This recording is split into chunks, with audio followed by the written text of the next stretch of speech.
الحمد لله رب العالمين، والصلاة والسلام على أشرف المرسلين سيدنا محمد صلى الله عليه وسلم. يا رب تكونوا بخير دايما. دي الألوان، طبعا الأصفر والأزرق ده والأحمر والأبيض، طبعا هم دول الألوان الأساسية اللي بنطلع منهم كل الألوان اللي احنا شايفينها دي. شفت درجات السماء؟ 3 درجات: اللبن الفاتح، واللبن اللي هو يعني أغمق شوية مد الرصاصي، واللون الغامق ده. هتشوفوا احنا بندرج بيهم الألوان دلوقتي. والاصفر بتاعنا اهوت، ما بناخدش من الاصفر اللي من العلبة ده، ولكن الوان مدربة والكشميري والبني الفاتح والموف اللي هنعمل منه السحاب. ضي السحاب هيكون من لون الموف اللي احنا شفنا ده. بنكمل تخطيط المنظر. في البداية الحمد لله والصلاة والسلام على رسول الله صلى الله عليه وسلم. لا سهل يا ربنا إلا ما جعلته سهلا، وأنت تجعل الحزن إن شئت سهلا. لا علم لنا إلا ما علمتنا، إنك أنت العليم الحكيم. اللوحة زي ما احنا شايفين لوحة عملاقة كبيرة، يعني أنا طايلها بالعافية. لوحة طويلة جدا. شوف معايا واحنا بندي السماء وتدريج السماء وبداية السماء. الفيديو بتاعنا النهاردة فيديو دسم بالنسبة للسماء والسحب. معلومات مهمة جدا وطريقة سهلة جدا في دمج الألوان هنشوفها مع بعض النهاردة. حطينا اللون المبدئي اللي هو الوسيط، لو فاتح ولا هو غامق. طبعا أنا كنت وريتكم 3 ألوان في البداية. حطينا اللون الوسيط ومن فوق اللون الغامق اهو، وهدمجه في اللون اللي انا حطيته ده. طبعا الالوان وهي طرية لسه بدمج اول باول. على فكرة انا شغال بالوان اكريليك، الوان مائية، بلاستيك. واللوحة اللي انا شغال عليها دي لوحة مشدودة، قماش مشدود على اطار خشب. الالوان وهي طرية بندمجها ببعض. شفت اللون الفاتح خالص زي ما قلنا كانوا 3 درجات. الدرجة الوسطانية اديناها، والدرجة الغامقة من فوق، وادي الدرجة الفاتحة من تحت اهو. وهندمجهم في بعض والالوان طرية. طبعا انا سبت الدمج اللي كان فوق ده على ما الالوان تشد سنة. الدمج هيكون جميل خالص. اللون الغامق اللي تحت ده كان في الفرشة اصلا، في اصل الفرشة، وانا بدي الالوان الغامقة اللي فوق. هبدأ اجيب اللون الوسيط اهو، وادمج اللي فوق باللي تحت واللي تحت باللي فوق والوسطاني معاهم هكذا.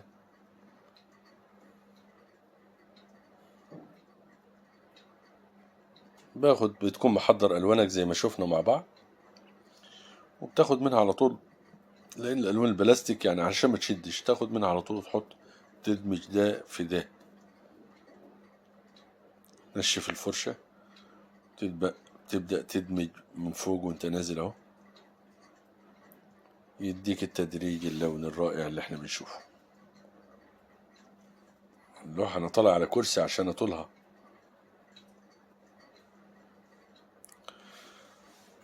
دمجنا الجزئية دي في بعضها. نبدأ نحط باللون الكشميري اللي احنا شفناه اللي هو الوردي ده من تحت، علشان تديك احمرار السماء من تحت، اللي هو الوقت ايه بين المغرب والعصر، قبل المغرب بساعة كده تقريبا. هذا اللون السيموني، هو اللون ده اللي هو الكشميري اللي كان فيه الحمار، مش اللي فيه الصفار، بس هو بيبدو على اللوحة مع الألوان بالشكل اللي احنا شايفينه ده. طبعا الألوان دي احنا دربناها مع بعض قبل كده في فيديوهات سبقت. عنوان الفيديو أهم الألوان اللي احنا بنشتغل بيها. ودربنا كل لون وعرفنا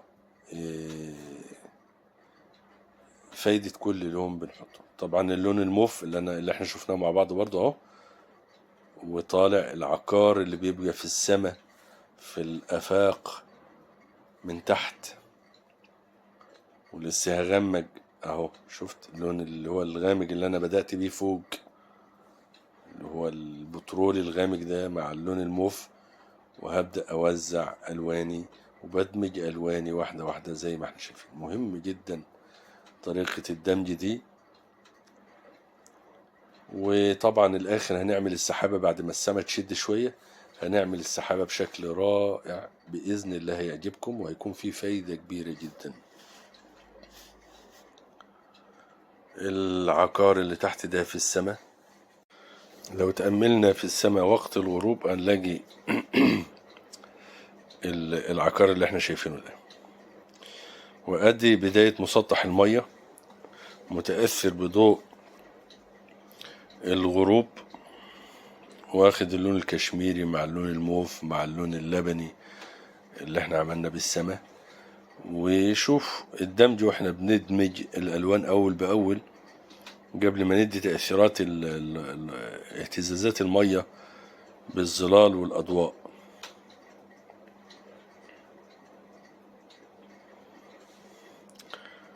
نرجع باللون الموف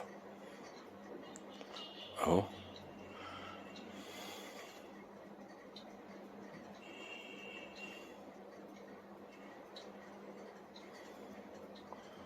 واحنا داخلين في الجهة المظللة بنظل شوية شيئا فشيئا، وهنغمج اكتر من على اليمين. طبعا ده ظل الكتلة الأرضية اللي في المية دي، اللي هي الصخور دي أو الحتة اللي هيطلع عليها الفنار والبيت الصغير والاستراحة الصغيرة اللي معانا. ظللنا من هنا، والظل بيطلع واحدة واحدة ليم الضوء، وكذلك الضوء هيخش واحدة واحدة ليم الظل زي ما هنشوف مع بعض.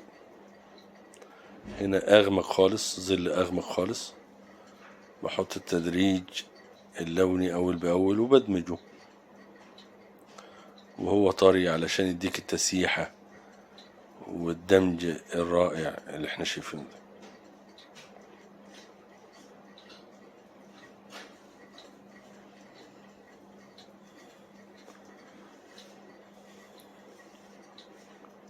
وندمج الغامق في اللي هو أقل درجة شوية، واحدة واحدة واحنا نازلين تحت، وبضربات عرضية كده هتبدو معانا اهتزازات المية واقعية، وكأن فعلا الأمواج مهتزة واحدة واحدة. ضربات عرضية باللون الغامق طالعة اليم اللون الفاتح، كأنها الأمواج الخفيفة واهتزازات المية بشكل عرضي أفقي. وبندي باللون الغامق، وبفرشة تانية ندمج اللون شوية زي ما احنا شايفين. يديك التدريجة.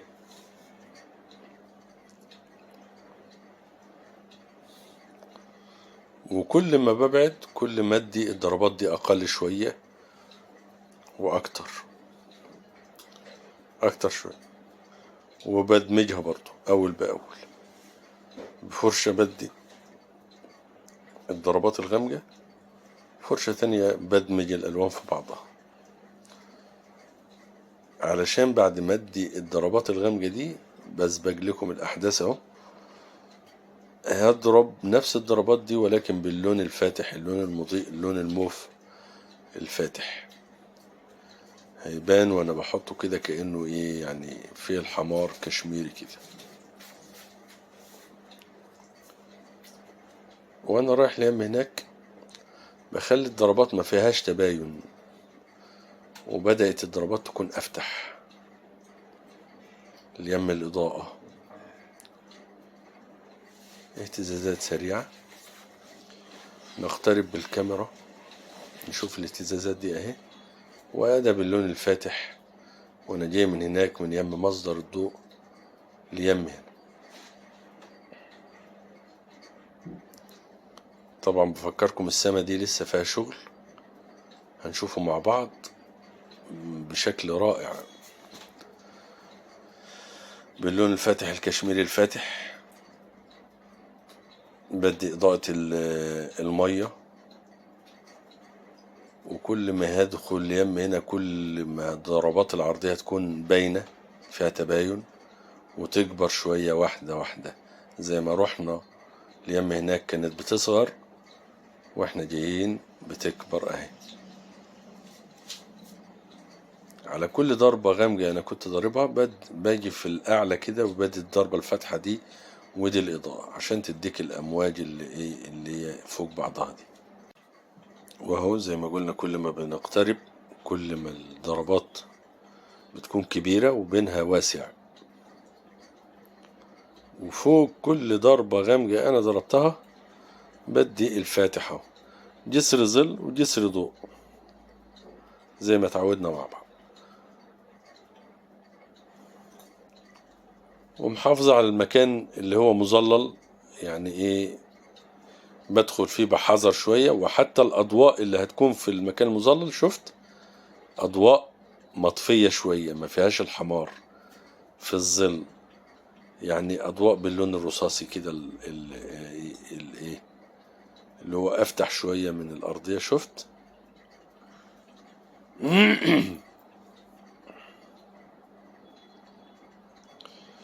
تعالوا بقى نعيش ونشوف السحاب بالراحة خالص، ونشوف تدريجة السحاب وبننشئ الظل ونطلع منه الضوء ازاي بشكل بسيط وسهل. حطينا اساس السحاب اهو بلون رصاصي غامق، وباللون الموف. انت عارف اللون اللي انا بحطه ده مش الكشميري، ده اللون الموف اللي انا ركزت عليه شوية.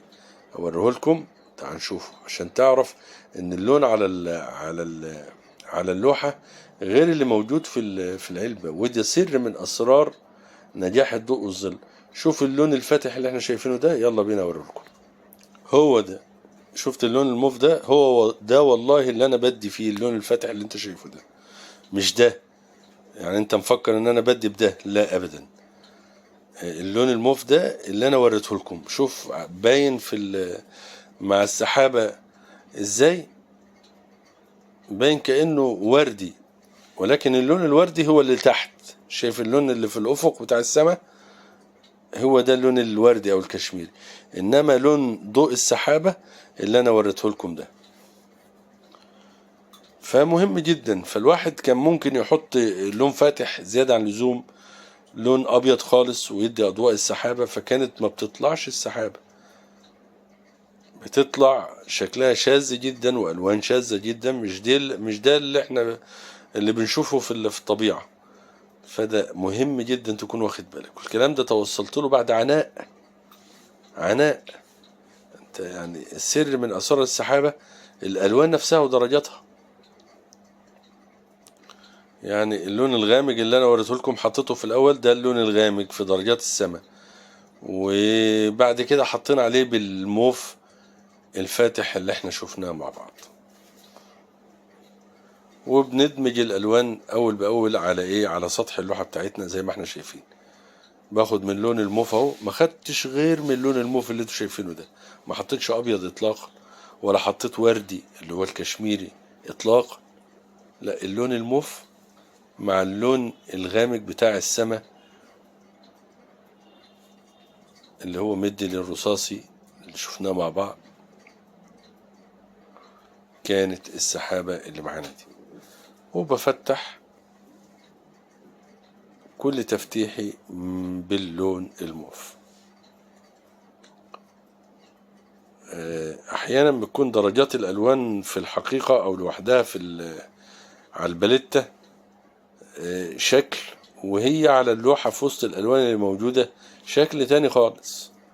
وده طبعا مش هتدركه غير بالممارسة. هتبدأ تزداد خبرة، تبقى عارف المفروض تحط اللون نهون والدرجة نهين. وده علم مش بسيط، لا ده مهم جدا. من أول الأشياء اللي بتكون سبب في نجاح الرسمة بتاعتك واللوحة بتاعتك. شفت الفاتح الخالص ده اللي أنا بحطه ده برضو نفس الموف اللي احنا اتكلمنا عنه، مش الوردي إطلاقا، مع إنه باين كأنه وردي أهو.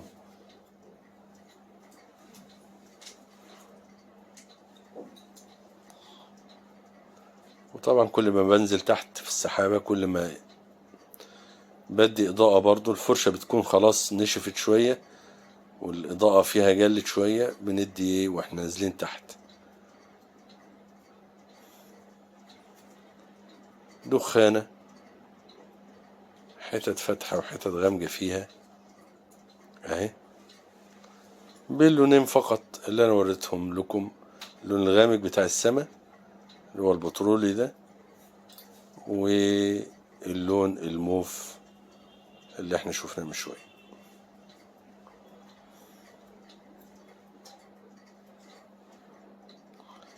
طبعا زي ما قلنا السحابة بيكون طالع منها حتت متباينة كده وألسنة خفيفة، مش لون واحد بيتحط وخلاص، لا ده لون بنوزع من أطراف السحابة بالشكل ده بضربات خفيفة كده مناسبة لاتجاه السحابة. حتى اللي أنا بفتحه ده الموف برضو، ولكن بتجله شوية في الأطراف واخد منه واسحب واعمل التدريجة بتاعتي.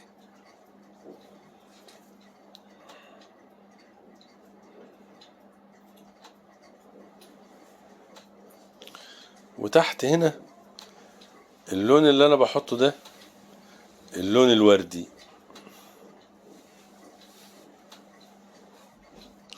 لان الدرجة تحت هنا فيها ايه يعني ايه، عايزة لون افتح شوية، فبدي اطراف السحابة وعلى ما الفرشة بتنشف باخد ووزع وادمج الوان. ده اللون الموف اهو تحت شوية لانه غامق، جبت له لون ايه مناسب يعني.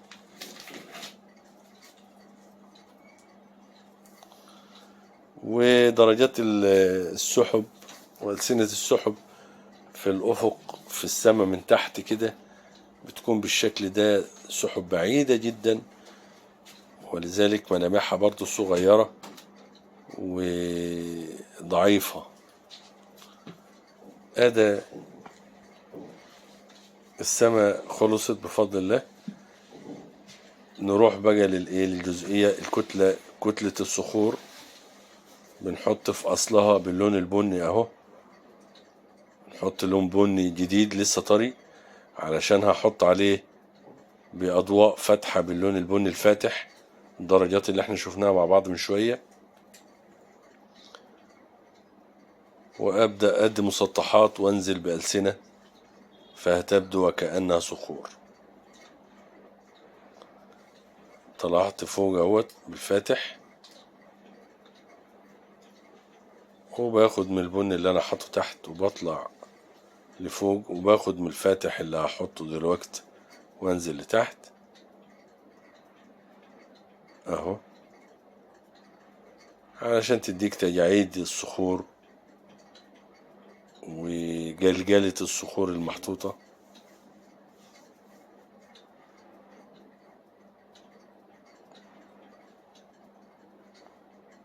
اللي احنا بنشوفه في الشكل في الواقع.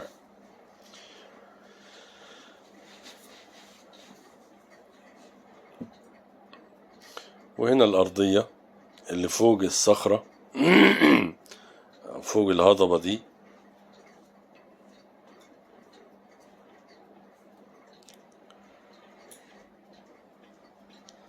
هيكون في يعني أماكن، مكان ما الناس ماشية والطريق هو طالع هو منحدر.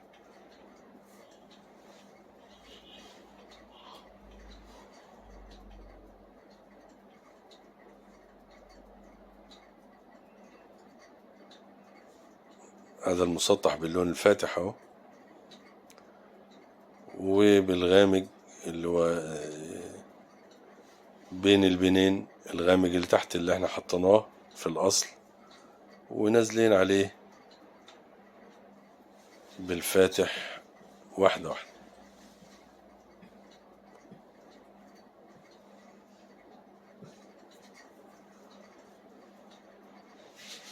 والأماكن الغامقة دي هنحط عليها بلون زيتي فاتح وكأنه يعني الخضرة على الجنبين كده وبين الصخور. ده الطريق اهو المدج اللي احنا بنمشي عليه.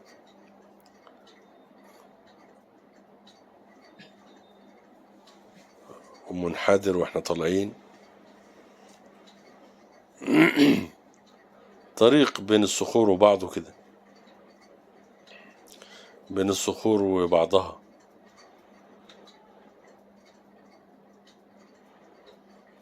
باللون البني. فضلت الأماكن الغامجة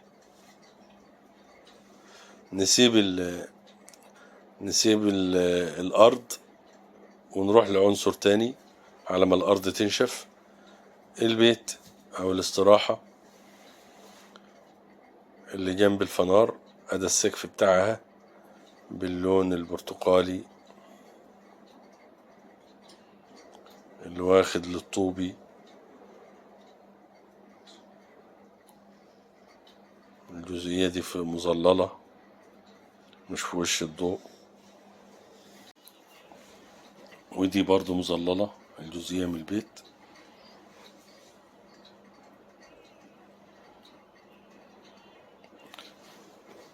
أما الناحية اللي في وش الضوء دي فتحة، نعمل فتحة ولسه هنحط فيها الشبابيك بتاعتها.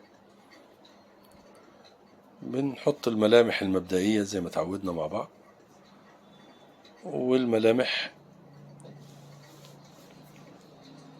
نعملها بدقة شوية لما نوصل ليه. سيبنا البيت يشد شوية وانتقلنا لعنصر تاني، الفنار نفسه.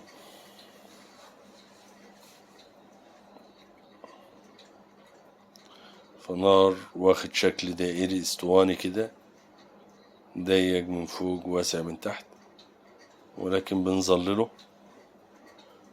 من الناحية اليمين البعيدة عن مصدر الضوء.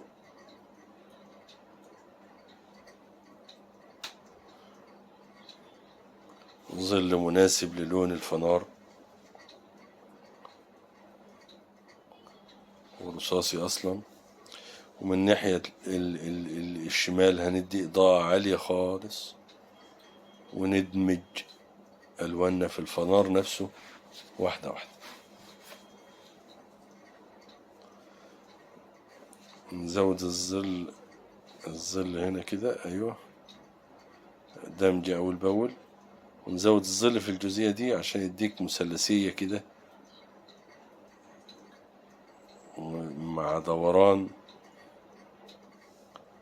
نيجي هنا، أدا جسر الضوء أهو.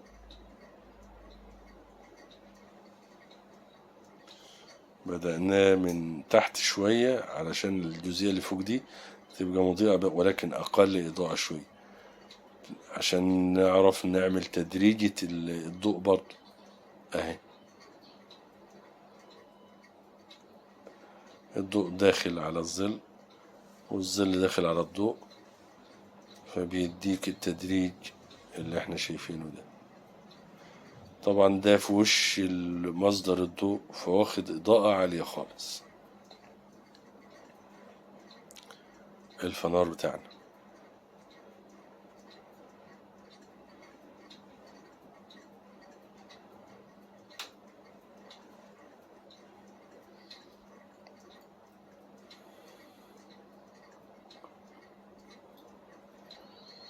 مضيء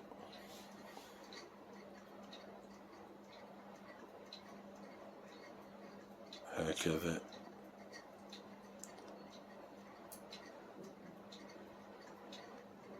وبرضو المجسم اللي تحت بتاع الفنار، القاعدة نفسها برضو اليد اللي يم الضوء،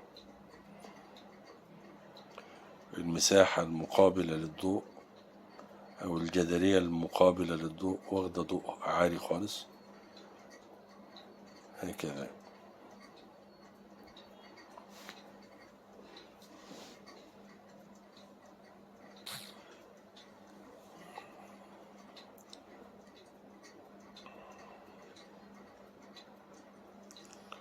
نعمل هنا شباك.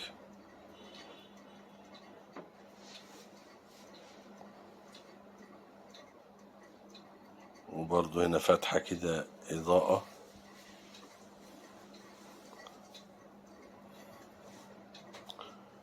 فتحة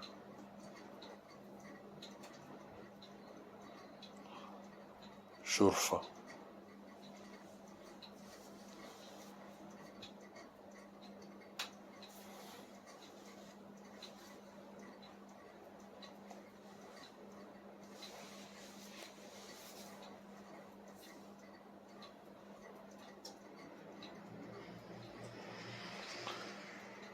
على شكل واجهة بيت بس على صغير.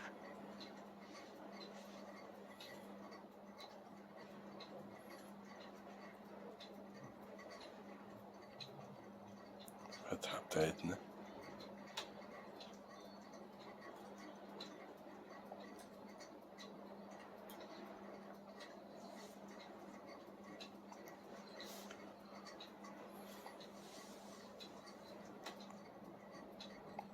وهذا اللي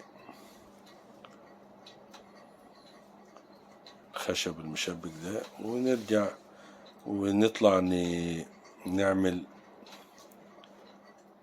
الفنار من فوق جزئيتين، جزئية فيها اللون الأحمر الغامق كده، والجزئية اللي فوق دي وكأنها جزاز. نشوفها مع بعض برضو. هذا طابق وهذا طابق، وبناخد الغامق من اليمين وهنبدأ نفتح واحنا رايحين للشمال برضو، واخدة الظل من فوق الطابق اللي فوق ومن تحت. شوف الدمج أول بأول والألوان طريقة ازاي، بالألوان المناسبة. وده الضوء من هنا خالص اهو، وانا جاي واحدة واحدة. وتلاحظ برضو ان احنا عاملين المثلثية الضوئية بس يعني بشكل خفيف جدا،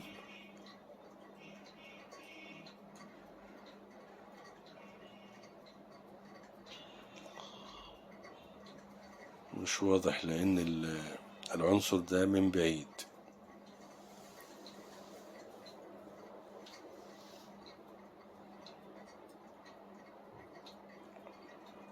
وهذا التدريجة بتاعتنا.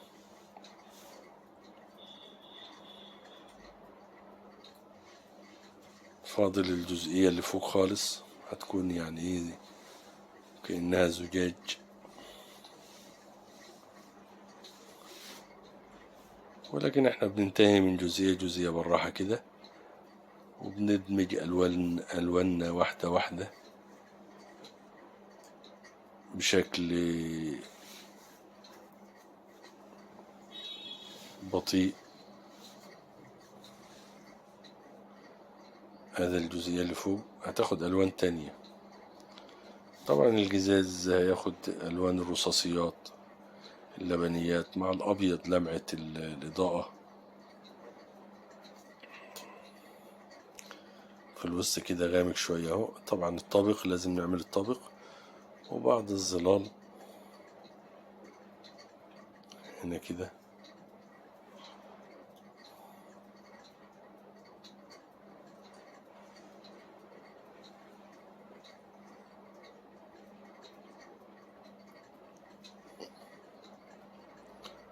وبعض الإضاءات، إضاءات النوافذ.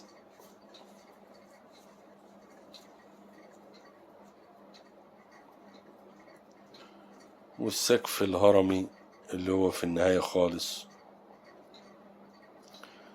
ياخد اللون البترولي بتاعه، ولكن هيبقى فاتح شوية من ايه، من يم الشمال مصدر الضوء،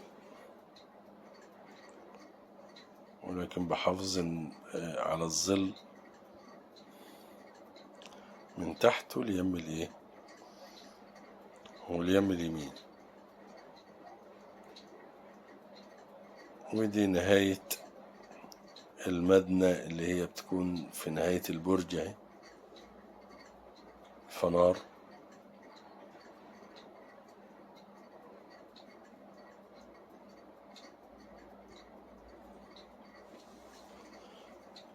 والسور، السور اللي هو بتاع كل جزئية احنا عملناها فوق كل جزئية، لا ايه، سور سريع كده بالايه، بالحديد، بفرشة رفيعة مناسبة، وبتدي دوران السور بتاعك والأعمدة الصغيرة بتاعت السور اهي، هكذا. هنا فاصل كده حزام، في كام طاقة أو كام فتحة، 3 فتحات فوق بعض، إضاءة وتهوية الفنار ممكن ما تعرفش. وهقترب معاك بالكاميرا خالص وأنا بدي مجسم كل فتحة أهي باللون الغامق شوية، فبانت مجسمة إزاي كأنها مفتوحة فعلا.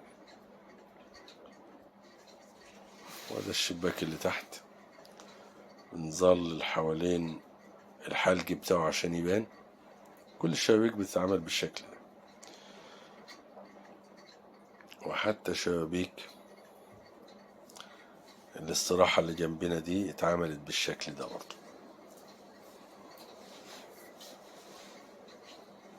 شفت خلفية السما بالسحب الخفيفة اللي ورا واقعية ازاي، بتبان اكتر لما بندي الاشياء القريبة. وادي ملامح البيت برضه،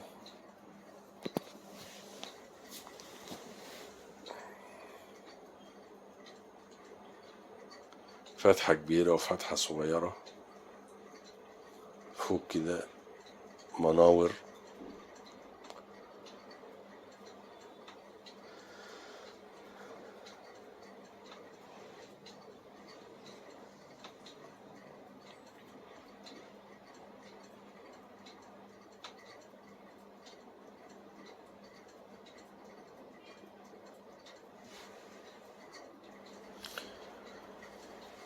ودي ملامح المناور والمنافذ. والآخر ندي عليها طبعا هنا مدخنة سريعة كده، والآخر ندي الشبك اللي بتكون على وش المناور دي بشكل سريع زي ما شفنا مع بعض كده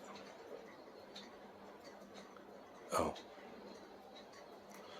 وننتقل للصخور، ندي بعض الإضاءات.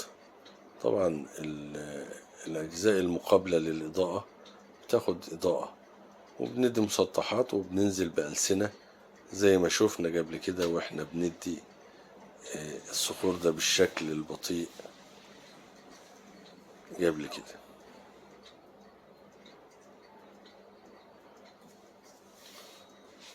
مسطحات وتنزل وكأنها صخور فوق بعضها بعد ما ادينا الغامق الأولاني هكذا.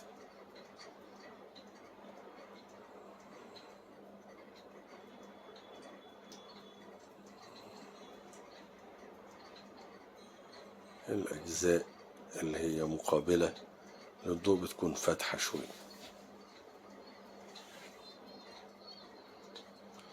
كل الصخور بتتعامل بالشكل ده. وأدي النباتات اللي هي متخللة بين الصخور وبعضها أهي. بعض النباتات بنحط باللون الأخضر الفاتح على الأماكن الغامقة اللي احنا عملناها، والمدج بتاعنا والجرة بتاعتنا والطريق بتاعنا من بينهم زي ما احنا شايفين كده. ودي الشجرة، بعض الشجر حوالين البيت هنعمله بشكل سريع جدا زي ما احنا هنشوف مع بعض بإذن الله.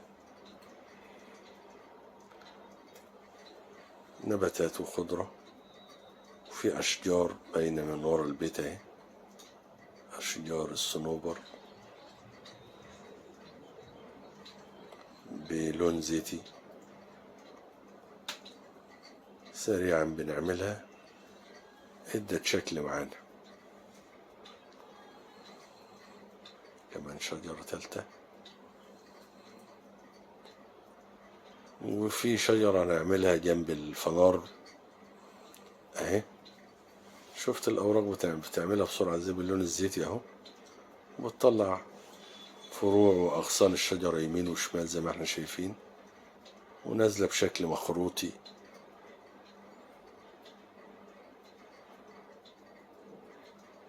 حطينا كتلة في الغامجة في الوسط، واحنا طالعين بالفرشة وبألسنة، والآخر نحط عليها بلون فاتح شوية، نبين الأغصان اللي احنا عملناه دي بلون ايه فاتح على أطراف الأغصان كده. فرع الشجر أو ساق الشجرة رفيع لأن من بعيد جدا، المنظر من بعيد، فالملامح ما بتكونش واضحة بشكل كبير.